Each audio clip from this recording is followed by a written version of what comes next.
SSC কর্তৃপক্ষ নতুন করে আরেকটি কোনো জটিলতা তৈরি করতে চলেছে? নতুন করে কি আরেকটি জটিলতা তৈরি হতে যাচ্ছে?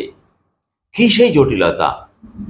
সেই জটিলতা যদি তৈরি করে এসএসসি কর্তৃপক্ষ, তাহলে পরে সেই আইনি জটিলতা যদি তৈরি হয়, সেই আইনি জটিলতাটা নিয়ে কোন পর্যন্ত গড়াতে পারে? আবার কি বিচার ব্যবস্থার দ্বারস্থ হতে পারে এই আইনি জটিলতার বিষয়টা? আবার কি হাইকোর্ট ছাড়িয়ে সুপ্রিম কোর্ট পর্যন্ত গড়াতে পারে এই বিষয়টা? সেই বিষয় নিয়ে কথা বলেছিলাম একজন বঞ্চিত চাকরির প্রার্থী, তার সঙ্গে যোগাযোগ করতে পেরেছিলাম। এই সংক্রান্ত বিষয় নিয়ে তিনি পুরোপুরিভাবে আমাদেরকে যা জানিয়েছেন সেইটাই আপনাদের কাছে তুলে ধরবো। কারণ এই চাকরি প্রার্থী যারা চাকরি হারিয়েছেন এবং যারা চাকরি প্রার্থী ছিলেন, এদের মধ্যে কিন্তু একটি আইন সংক্রান্ত বিষয় অভিজ্ঞতা তারা সঞ্চয় করেছে এই সংক্রান্ত বিষয় নিয়ে। কারণ দীর্ঘদিন ধরে এটা নিয়ে কেস খামারি চলছে, মামলা চলছে, আইনজীবীদের সঙ্গে তারা ঘোরাঘুরি করছেন, আইন সংক্রান্ত বিষয় নিয়ে তারা ঘাটাঘাটি করছেন।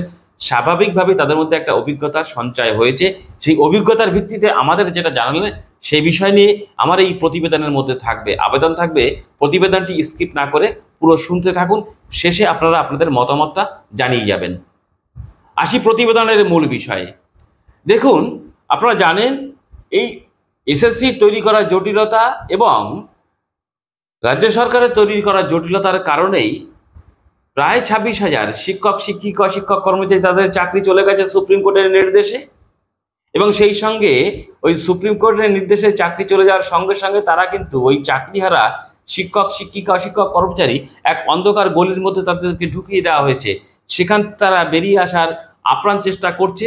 বেরিয়ে আসার কোনো পথ তারা পাবেন কিনা সেটা এখনো ধোঁয়াশা রয়েছে, জানা নেই কারোর।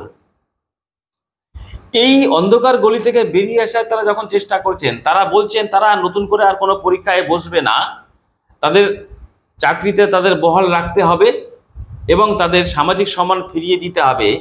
তবে যারা যোগ্য তাদের ক্ষেত্রে তারা এই দাবিটা করছেন। আর যারা অযোগ্য তাদের চাকরি চলে গেছে, তারা আবার সুপ্রিম কোর্টে রিভিউ পিটিশন দাখিল করেছিলেন যে তারা আবার পরীক্ষায় বসতে চায়। নতুন করে যদি পরীক্ষা হয় সেই পরীক্ষায় তারা বসতে চায়। সুপ্রিম কোর্ট থেকে শটান তাদের আবেদন খারিজ করে দিয়েছে, তারা আর পরীক্ষায় বসতে পারবেন না। অতএব পরীক্ষায় কারা বসবে?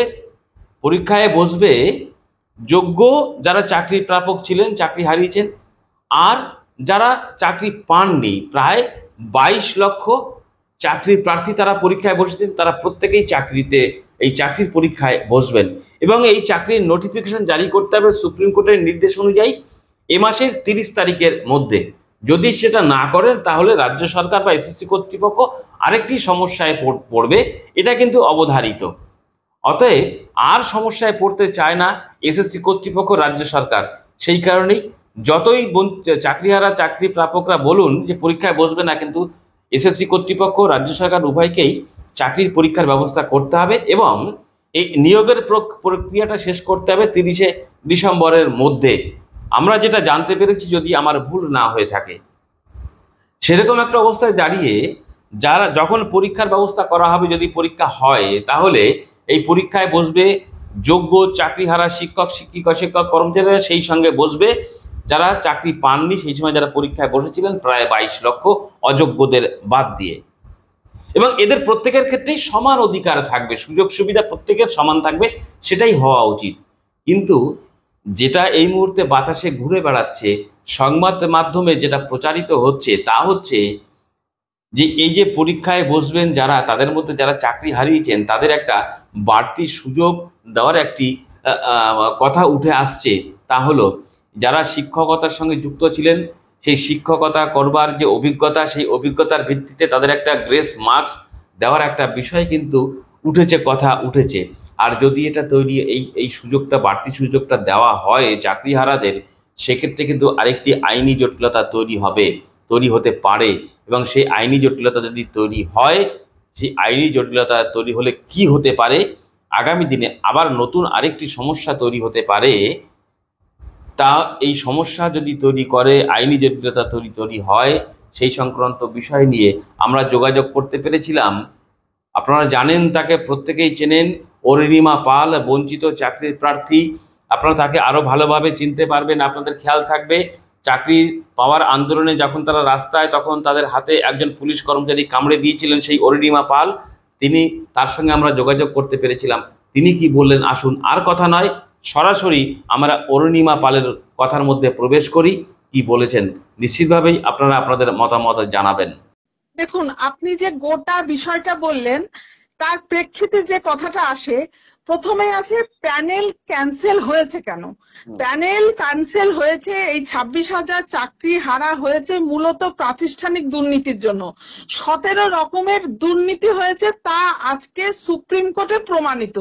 এক, সেকেন্ডলি আপনি যেটা বলতে চাইছেন 26,000, আপনি যদি একটু ধারাবাহিকতা দেখেন না, আজকে 22 লক্ষ যে পরীক্ষার্থী দিয়েছিল, আপনারা কি জোরের সাথে বলতে পারবেন যে তাদের মধ্যে ডিপ্রাইভ ক্যান্ডিডেট নেই?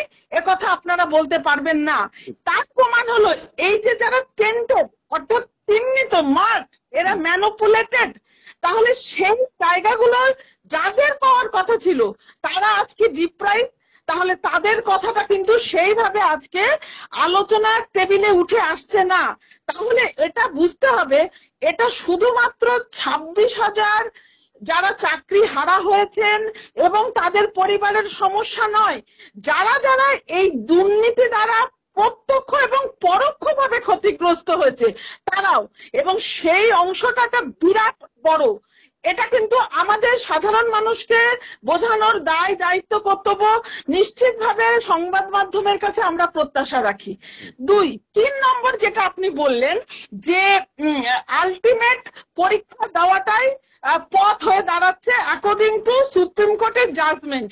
কারণ বিকল্প কোন রকম পথ তৈরি হচ্ছে না কেন, তার মূল জায়গায় রয়েছে ওএমআর শিটের মিরর কপি। যদি এসএসসি যদি দিত, আজও হয়তো সেখান থেকে ঘুরে দাঁড়ানো সম্ভব হতো, কিন্তু আজ পর্যন্ত আমরা সেই দিকে যাচ্ছি না, দেখতে পাচ্ছি না যে সরকার তথা স্কুল সার্ভিস কমিশন বিন্দু মাত্র।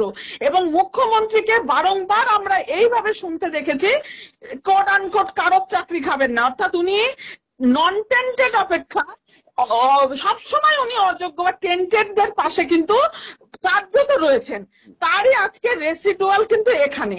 এবং পরবর্তীতে আমরা দেখেছি যখন চাকরি হারার হওয়ার পরে একটা অংশের যারা চাকরি হারা হয়েছেন, ঘুরিয়ে বলুন প্রত্যক্ষে বা পরোক্ষে, আইনজীবীদের বলুন বা বিচার প্রক্রিয়াকে দোষারোপ করেছেন। কিন্তু সেটাও যে একেবারে অন্তঃশ্বাস শূন্য, যত দিন গড়াচ্ছে সেটা কিন্তু প্রমাণিত হচ্ছে। বিকজ এই দুর্নীতির শিকার, আই রিপিট ওয়ান্স, শুধুমাত্র যদি ভাবা হয় যে 26,000 তা নয়, যারা পরোক্ষে এবং প্রত্যক্ষে তারা ওই 22 লক্ষের মধ্যে কিন্তু রয়েছে। থার্ডলি দেখুন, যে জায়গাটা আপনি আসছেন যে একটা আলাদা বেনিফিটেড যদি তাদেরকে কোন রকম ভাবে করা যায়, তেমন একটা ভাবনা চিন্তা আসছে। সেক্ষেত্রে প্রথমেই যে কথাটা আসে, আপনি দেখবেন জাজমেন্টের 14 এবং 16 নম্বর আর্টিকেল কিন্তু ভায়োলেট হবে। কারণ কোন রকম বাড়তি সুবিধে এই যারা চাকরি হারা হয়েছেন সেক্ষেত্রে দেওয়া যাবে না। সেক্ষেত্রে যদি আলাদা কোনো যারা নন টেন্টেড বা যারা সেই অর্থে চিহ্নিত নন, সেই সমস্ত শিক্ষক শিক্ষিকা বা শিক্ষাকর্মীদের বাড়তি কোন রকম সুবিধা যদি দিয়ে দেন, সেক্ষেত্রে আরো কিন্তু জটিলতা হবে এবং পরবর্তী প্রক্রিয়া কিন্তু ত্বরান্বিত হবেই হবে। এটা অনিবার্য। কথাটা বলছেন, আমি যেটা এই মুহূর্তে সংবাদ মাধ্যমে যে বিষয়টা ভেসে বেড়াচ্ছে তা হচ্ছে এই যে 30 তারিখের নোটিফিকেশন জারি করতে হবে 30 তারিখের মধ্যে, এবং পরীক্ষার প্রস্তুতি গ্রহণ করতে হবে রাজ্য সরকারকে সুপ্রিম কোর্টের নির্দেশ অনুযায়ী। সেখানে দেখুন যে কথাটা ভেসে বেড়াচ্ছে, এই যে যারা এতদিন শিক্ষকতা করেছে, চাকরি চলে যাওয়ার পর চলে গেছে যাদের, তাদের একটা আলাদা গ্রেস মার্ক দেওয়ার একটা চিন্তা ভাবনা করা হচ্ছে, এর বাতাসে ভেসে বেড়াচ্ছে। সেটা হচ্ছে যদি এরকম একটা কোনো সুযোগ সুবিধা দেয়, তাহলে কি কোনো আইনি সমস্যা আবার পড়তে পারে এই বিষয়টা? একদমই। কারণ আপনি যেটা বলছেন, কথাটা যদি ভেসে বেড়ায়, ভেসে থাকলেই ভালো, কিন্তু সেই ভেসে বেড়ানো কথা যদি কাগজ কলমে লিপিবদ্ধ হয়, নোটিফিকেশনের মধ্য দিয়ে যদি সেটা ইমপ্লিমেন্ট করার কোন রকম জায়গায় তৈরি করে স্কুল সার্ভিস কমিশন, তাহলে কিন্তু আইনি জটিলতা পুনরায় আবার হবার প্রবল সম্ভাবনা। এটা বুঝতে হবে যে সরকার কিন্তু আদতে যদি চাই যে সদিচ্ছা থাকে যে এই বিষয়টাকে রিকভারি করে আবার সুস্থ সুন্দর পঠন পাঠন এবং যারা মেধার ভিত্তিতে যোগ্যতার ভিত্তিতে শিক্ষকরা আবার মানে তারা কাজে আসুক, তাহলে কিন্তু এই ধরনের কাজ করা থেকে বোধহয় বিরত থাকবেন।